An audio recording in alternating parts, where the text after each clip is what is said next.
Halo semuanya, balik lagi sama aku Jacqueline di Jason Deris. Oke, untuk hari ini aku bakal sedikit sharing 6 urban legend atau ya 6 hantu yang ada di Korea.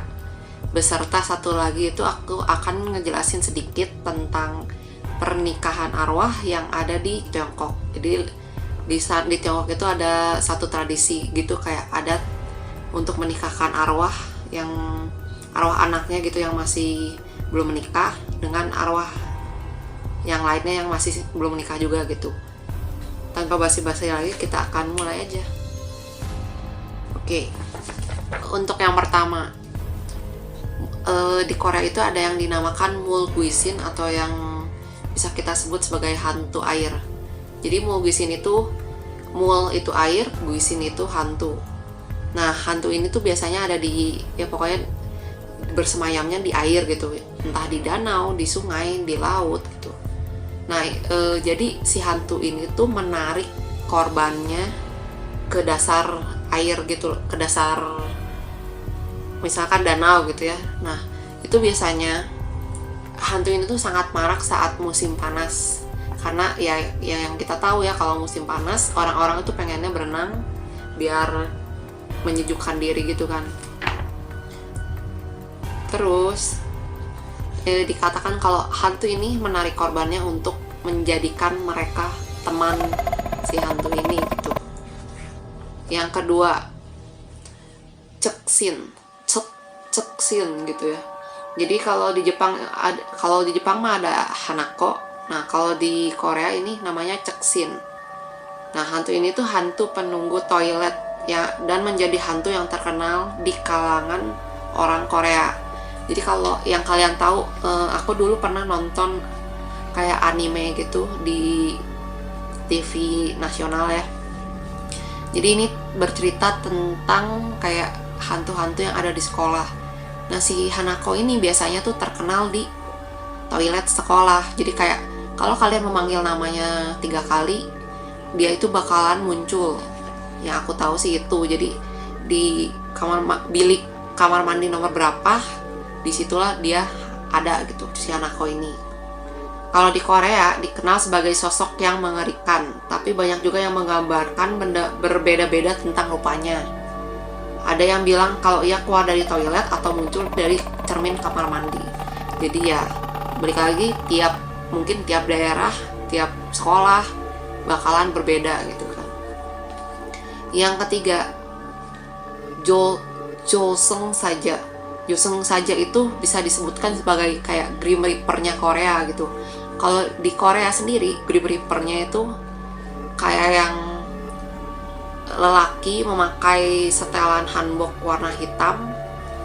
Jadi kayak malaikat pencabut nyawanya gitu loh. Kalau di filmnya kan ada yang di Goblin itu kan, yang jadi Grim Reaper-nya Lee Dong Wook ya.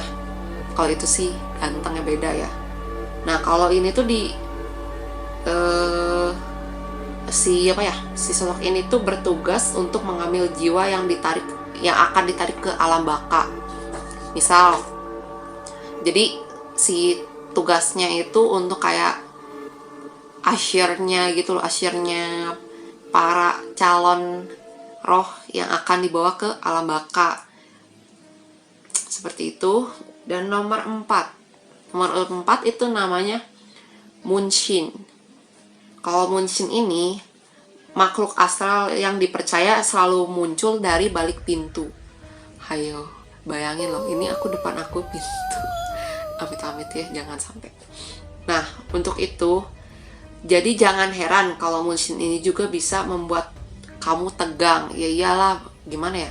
Kamu misalkan bayangin gitu, kalau lagi buka pintu, ujuk-ujuk dari belakang pintunya, kan aku kadang kalau lagi cerita kayak gini aja sambil ngebayangin takut sendiri gitu.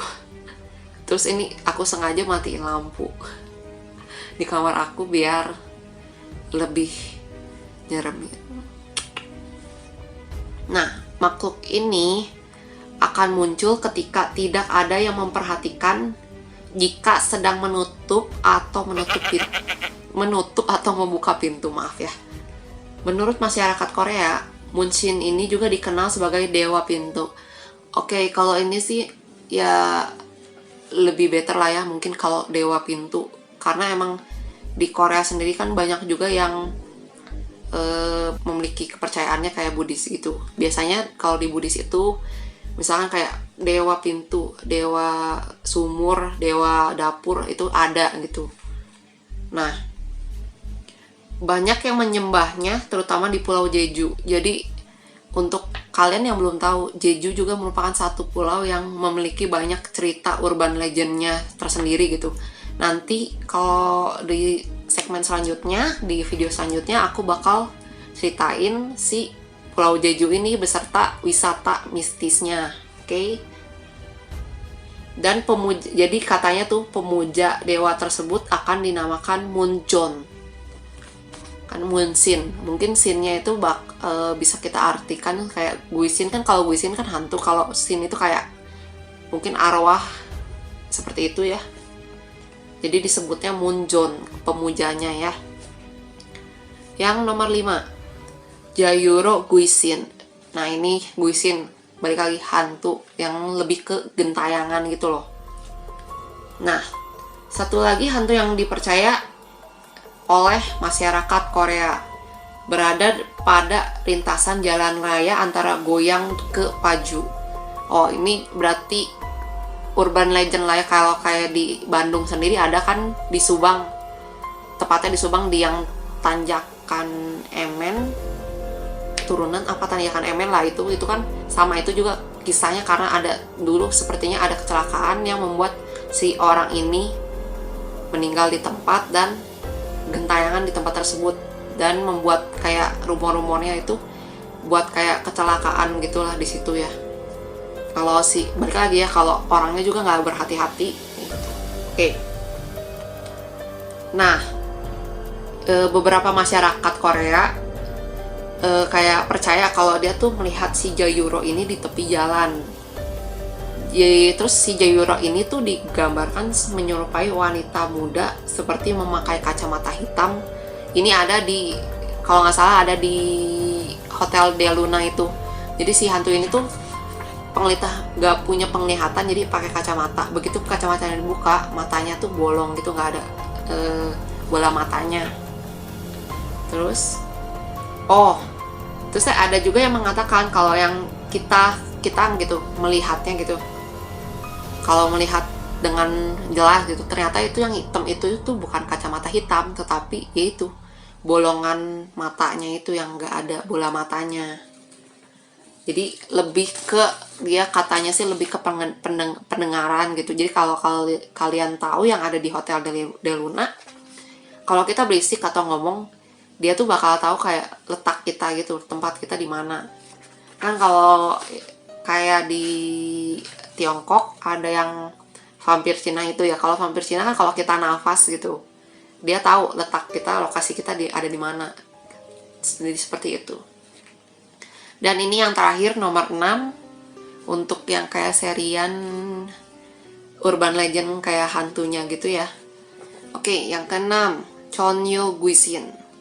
Chonyo Guisin atau yang kita bisa sebut hantu perawan, digambarkan sebagai sesosok wanita yang mempunyai rambut panjang menutupi wajahnya, memakai baju khas tradisional Korea, jadi kayak gini. Terus dia pakai hanbok.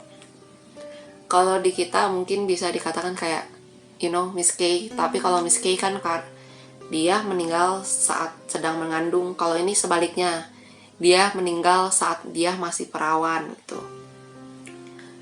Dan jadi dia tuh semasa hidupnya pernah gagal menikah atau belum menikah, jadinya tuh yaitu menjadi hantu yang gentayangan dan akan meneror pengantin baru. Ini sebenarnya kayak hantunya agak ngenes, Jonas gitu nggak sih gitu kan. Tapi yang aku tahu ya itu, mungkin karena ini kayak ada sambungannya, kayak ada hubungannya dengan si tradisi pernikahan arwah. Jadi karena ada yang namanya Chonyo Guisin ini juga, jadi mungkin kayak pihak keluarganya itu kayak berpikir daripada si yang bukan korban ya, roh anak mereka misalkan gentayangan karena masih belum pernah menikah dan akan menjadi si Chonyo Gusin ini, jadi lebih berpikir kayak ya udahlah coba dinikahkan dengan arwah anak lelaki orang lain gitu misalkan. Kalau di Tiongkoknya itu tradisinya disebut Minghun, atau tradisi yang mengadakan pernikahan dengan arwah orang mati. Jadi itu ada 2 jenis kalau nggak salah. Jadi arwah dengan arwah atau arwah dengan orang hidup. Kalau arwah dengan orang hidup biasanya, semisalnya ini sebenarnya sepasang kekasih gitu. Jadi yang salah satu dari calon mempelainya itu ada yang meninggal, tetapi tetap melanjutkan ke pernikahannya gitu. Jadi secara adatnya gitu dinikahkan antara si yang hidup ini dengan si arwah. Yang satunya lagi arwah dengan arwah. Biasanya yaitu yang satu masih misalkan masih perempuan masih single, masih perawan, yang satunya lagi lelaki yang masih perjaka gitulah, yang masih single.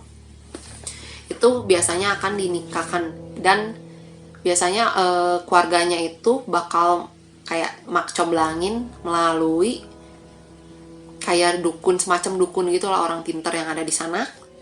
Dan jadi kayak dia tahu nyari, oh tanggal nama ini, tanggal lahir sekian, tahunnya gitu ya, terus horoskopnya apa, kayak sionya apa, nanti bakal kalau misalnya ada yang saling mencari nih ya, bakal dicocokinin gitu loh, dan kayak dijodohin gitu. Itu yang aku tahu. Ini juga pernah ada di drama Korea Master of Sun kalau nggak salah ya, yang apa itulah, yang si ceweknya itu bisa ngelihat hantu. Nah itu pernah dia kayak disuruh ke suatu tempat, satu tempat gitulah, satu rumah. Di sana ternyata tuh si anak cowoknya telah meninggal dalam keadaan itu masih single gitu kan. Nah tadinya si cewek ini yang jadi leadnya itu, aku lupa namanya tuh. Nah si lead aktrisnya ini yang menjadi orang yang bisa melihatnya itu kayak digiring gitu buat menikah dengan si arwah dari anak dari keluarga tersebut gitu. Itu juga ya itu yang kata aku, ada yang arwah dengan arwah, ada yang arwah dengan manusia, bukan manusia ya, yang masih hidup gitu. Kalau yang arwah dengan arwah itu juga pernah terjadi di Korea, sangat marak pada tahun 2007. Jadi ada salah satu aktris di Korea yang meninggal, dan dia itu keluarganya gitu ya kayak menikahkan anaknya dengan arwah orang lain juga gitu. Jadi kalau kalian tahu ya, itu di rumahnya ada foto kayak foto weddingnya gitu, tapi diedit gitu, jadi foto mempelai perempuan dan mempelai lakinya diedit dengan muka yang sudah almarhum ini gitu. Terus jadi sejarahnya ini ya, si Minghun ini tuh, sejarah Minghun ini telah ada sejak 3000 tahun yang lalu. Di sini juga kayak ada semacam penelitiannya gitu. Dapat dari Dr. Huang Jingchun dari Universitas Shanghai. Katanya, ideologi dasar di balik pernikahan arwah ini adalah bahwa almarhum melanjutkan hidup mereka di akhirat. Jadi, kalau mereka itu lebih percaya kalau afterlife gitu. Jadi kayak di sini kan kalau kita di bumi ya hidup seperti ini gitu. Tapi setelah kalian mati pun di akhiratnya masih ada kehidupan. Seperti itu. Oke, lanjutin lagi. Tadi ada gangguan lagi. Tolong dimaharap maklum ya. Nah, di sini juga katanya meskipun kedua mempelainya adalah hantu atau arwah, pernikahan arwah masih melibatkan mahar dan prosesi pernikahan yang lengkap. Yang yaitu yang antara yang masih hidup dengan yang sudah meninggal itu juga sama, kayak ada di kuburannya itu ada kayak prosesinya, atau enggak si yang hidup ini nanti bakal difoto sama kayak entah bukan patungnya, kayak boneka yang akan menyerupai si calon mempelainya gitu yang telah almarhum. Nah, biasanya mahar yang dipakai itu terbuat dari kertas. Yang kalian tahu, pasti kalian tahu deh, ada yang rumah-rumahan kayak dari kertas, ada yang mobil-mobilan, ada yang uang dari kertas, uang-uangan gitulah. Itu biasanya dipakai untuk kayak sembayang gitu ya, di acara-acara tertentu gitu. Nah, ya ini kecocokan usia, latar belakang, zodiak kedua mempelai menurut budaya masyarakat Tionghoa akan tetap diperhitungkan. Jadi di sana itu masih sangat percaya yang namanya kayak feng shui gitu. Jadi tanggal yang baik, hari yang baik, itu jam yang baiknya seperti apa gitu kan. Terus setelah proses pernikahan dilangsungkan, tulang belulang pengantin wanita akan digali dari kuburannya dan dimakamkan di liang lahat yang sama dengan mempelai pria. Ini kalau yang arwah dengan arwah. Syarat utama untuk mengadakan pernikahan arwah adalah adanya jenazah kedua calon mempelai. Tidak bisa menggunakan jenazah yang palsu karena akan mendatangkan kesialan katanya. Terus karena maraknya kayak pernikahan arwah ini, dalam 10 tahun terakhir ini aku dapatnya tuh tahun 2016 si datanya ya, kalau nggak salah 2016. Nanti aku bakal koreksi kalau salah ya. Pokoknya dalam 10 tahun terakhir itu mulai marak kasus pencurian jenazah dari kuburan. Ini jadi kayak banyak banget yang nguangin gitu, yang melihat pernikahan arwah ini sebagai usaha gitu, kayak untuk mendatangkan uang. Jadi kayak disalahgunakan. Jadi banyak banget si jenazah dari yang kuburan itu dicuri dan akan diperjualbelikan gitulah. Kayak dark web gitu ya ini mah sebenarnya gitu. Terus dalam 4 tahun yang terakhir, Mirror melaporkan ada lebih dari 40 mayat perempuan yang dicuri dari sebuah desa di provinsi Shanxi. Terus penduduk desa yakin tulang belulang yang dicuri para perampok makam itu dijual untuk pernikahan arwah.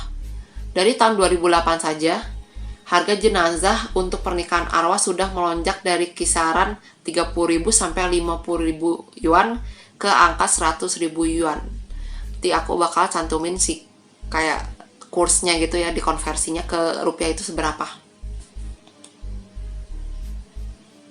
Sampai-sampai ya, kalian kalau untuk kalian yang tahu ya, di Indonesia sendiri gitu ya, kalau ke makam yang Tionghoa, makam Cina, biasanya itu kayak ada yang dipagerin gitu kan si setiap petak makamnya gitu ya. Nah kalau di sana, kalau di sini mah kayak untuk bukan estetik ya, untuk menjadikan tempatnya tempat peristirahatan lah, terakhirnya layak gitulah ya. Kalau di sana sengaja kayak dipagerin gitu, pokoknya kayak dilindungi banget lah, karena ya ini banyak banget yang nyuri si jenazahnya gitu. Terus juga banyak juga jadi kayak kasus pembunuhan, karena ya itu mayatnya bakal dijualin lagi gitu untuk si pernikahan arwah ini gitu. Terus ya ini pemerintah Tiongkok juga udah kayak mengarahkan segala upaya gitu untuk mengurangi si tingkat pencurian jenazah di makam ini gitu ya. Tapi ya balik lagi, karena si tradisi pernikahan arwah ini masih ada, jadinya itu pasti kejadian tersebut bakalan tetap terulang dan ada gitu. Apalagi kalau sekarang ya mikirnya banyak banget yang mikir uang, cara cepat jadi kaya gitu ya. Ya ini kayak ilegalnya gitu untuk memperjualbelikan mayat untuk si pernikahan arwah. Jadi itu sekian dulu ya sharing dari aku tentang si horor-horor inilah. Nanti yang selanjutnya bakal aku gali lagi, aku cari lagi yang lebih seru yang untuk kita bahas di sini ya, kita bagikan gitu untuk ke kalian ya. So, terima kasih yang udah nonton sampai habis. Jangan lupa di like, di komen, dan juga di subscribe ya, karena subscribe itu gratis. Dan juga jangan lupa dinyalain lonceng notifikasinya.